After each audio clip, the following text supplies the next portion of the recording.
For problem 71, we can see we're given a circle, and we've got a central angle here in which the angle measure is 1/2 of a radian, and we're being asked to find the measure of the arc formed by the angle. And the arc length is that length there between the two ends of the angle, or two sides of the angle, I should say.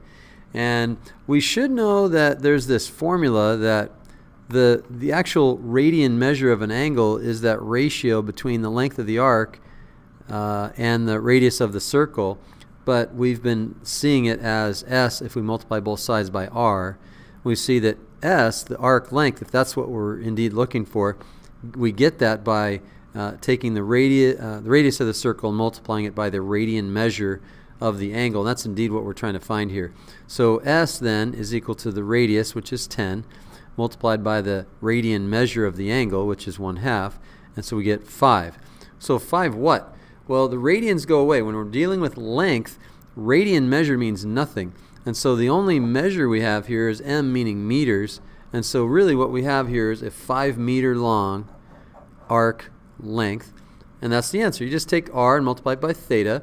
But you really do have to understand the units of measure here, so you don't make you can make a distinction between length and an angle measure. The only thing we use radians for is angle measure, so you never use radians for length. Radians always mean angle measure, just like degrees do. Degrees mean angle measure as well.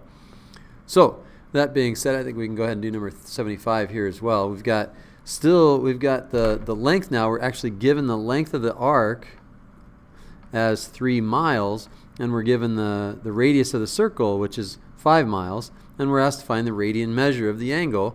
And we know, again, like I said, the radian measure of an angle is equal to the ratio of that length of the arc to the radius of the circle.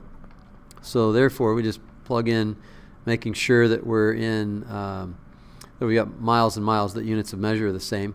So the length of the arc is 3 miles. The radius is 5 miles, and so we get the measure of the angle is 3/5 radians. So we can might as well put in radians there because we don't see a pi in our answer. But 3/5 radians, so that's 0.6. So we can just leave it as 3/5. And then let's go ahead and do number 79. We've got a little time left here. I like to try to keep my videos under 5 minutes. Now we're at 2, almost 3. So here we're trying to find the area of this sector. So hopefully you're getting used to the terminology here, the sector, area, and we've got arc length and radius and thetas and all that stuff, so it could be kind of confusing at first. But we should know, though, that the area of a sector of a circle is 1/2 times r squared theta. And so again, theta must be in radians, which it is, so that's good. Always got to check that. So just plug it in. Just plug in the radius, which is 10 squared, and that's meters, and then multiply again by 1/2 of a radian. So 1/2 is always there. The r is the radius, 10, square that, multiply it by the radian measure of the angle, which is 1/2. So we've got 2 1/2s in there. Well, I think an easier way to probably simplify this would be take the 1/2 and multiply it by the 1/2, and you get 1/4, and then take the 10 and square it, you get 100. And 1/4 of 100, or 1/4 times 100 is 25. And what are we trying to find? We're trying to find the area.